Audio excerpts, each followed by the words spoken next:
Saya sekarang sedang berada di kantor PLN unit distribusi Jakarta Raya di dekat Stasiun Gambir untuk mengisi Hyundai Kona Electric yang baru diluncurkan pada tanggal 6 November lalu. Mobil ini akan menjadi lead car official dari Borobudur Marathon tahun 2020. Jadi untuk pertama kalinya, Kompas akan membawa mobil listrik murni dari Jakarta menuju Borobudur, jaraknya sekitar 700 km. Dan ini akan kita lakukan secara estafet. Jadi dari Jakarta kita isi penuh 100%, nanti kita akan berhenti di Cirebon untuk mengisi ulang lagi listriknya di sana. Kemudian kita akan jalan lagi, kita akan berhenti di Semarang untuk mengisi ulang lagi listriknya di sana, baru kita berjalan sampai Borobudur. Karena memang range perjalanannya dalam kondisi baterai penuh itu sekitar 300 km.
SPKLU ini memang sengaja dipasang PLN, Pak, sebagai bukti bahwa PLN mendukung ya infrastruktur kelistrikan untuk pengisian kendaraan listrik umum. Jadi PLN nantinya sudah menyiapkan infrastrukturnya. Kita tunggu perkembangannya. Ya, PLN mendukung upaya-upaya pengembangan mobil listrik, dan kita juga siap untuk terus melakukan penambahan misalnya jika dibutuhkan lebih banyak lagi SPKLU sesuai dengan perkembangan mobil listrik di Indonesia ini, Pak. Kita sengaja bangun ini di akhir tahun 2019, Pak. Ya, di akhir tahun 2019 memang ada satu mobil tadi dicoba dari Toyota ya waktu itu. Tapi kelihatan begini, dengan ada pandemi ya, Pak, mungkin yang mengisi tidak ada kemarin ini, ya. Sekarang datang tim dari tim Kompas yang sedang melakukan pengisian. Tapi mungkin pengaruh pandemi corona sehingga yang mengisi di kantor kita, di kantor PLN ini dalam masa COVID tidak ada.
Komplek Taman Wisata Candi Borobudur di Kabupaten Magelang, Jawa Tengah.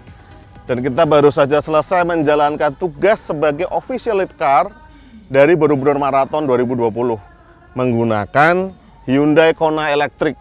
Ini adalah mobil listrik murni atau battery electric vehicle atau pure EV. Jadi untuk pertama kalinya Kompas menguji coba sebuah mobil listrik murni untuk perjalanan jarak ekstra jauh. Jadi dari Jakarta sampai ke Borobudur ini, total perjalanan yang kita lakukan selama 3 hari terakhir sudah sekitar 800 km. Dan terbukti mobil electric vehicle ini bisa menjalankan tugas hingga hari ini puncaknya menjadi official lead car untuk Elite Race Borobudur Marathon. Seperti kita ketahui, salah satu keterbatasan mobil listrik murni adalah jarak tempuh baterainya yang memang masih terbatas. Untuk Kona Electric ini, sekali charge penuh baterainya 100%, itu kira-kira berdasarkan pengalaman kami kemarin, bisa menempuh jarak sekitar 280 km sekian lah. Dan itu harus kami lakukan dalam mode driving eco. Jadi benar-benar kita menerapkan eco driving. Tapi akselerasi mobil elektrik ini masih mengeluarkan karakteristik aslinya, yaitu kita sentuh pedal gasnya sedikit saja, torsinya langsung terasa torsi maksimal. Jadi tidak ada masalah, mobil tetap fun to drive di jalan. Meskipun memang tidak seagresif kalau kita masuk ke mode sport karena kita harus menghemat baterai. Jadi kita sudah melakukan perjalanan loncat-loncat kota nih, city hopping. Jadi ada perencanaan yang detail dari awal di mana kita harus mengecas baterai dan beristirahat. Jadi dari Jakarta kita menempuh perjalanan sekitar 220 km ke Cirebon. Di Cirebon kita kemudian mengecas mobil ini di dealer Hyundai Cirebon selama 5 jam. Kita menginap. Kemudian besoknya kita meneruskan perjalanan dari Cirebon ke Semarang. Di Semarang kita ngecas lagi di fasilitas SPKLU milik PLN Semarang yang sudah diresmikan sejak Januari 2020. Itu cukup 3 jam, 100%. Dari Semarang kita lanjut perjalanan ke Magelang melewati Kopeng Salatiga. Jadi medannya tanjakan-tanjakan naik turun, dan itu sekali lagi tidak ada masalah dengan power dari mobil listrik ini. Memang keterbatasan infrastruktur masih menjadi kendala ya untuk membawa sebuah mobil listrik ini ke perjalanan luar kota yang sangat jauh. Perencanaan menjadi kunci. Dalam waktu yang tidak terlalu lama lagi kita harapkan infrastruktur charging akan semakin banyak dan juga mereka akan bisa mengecas mobil listrik secara lebih cepat. Yang jelas kita sudah melancarkan tugas sebagai lead car Borobudur Marathon tanpa setetes pun membakar bensin karena ini adalah mobil listrik murni.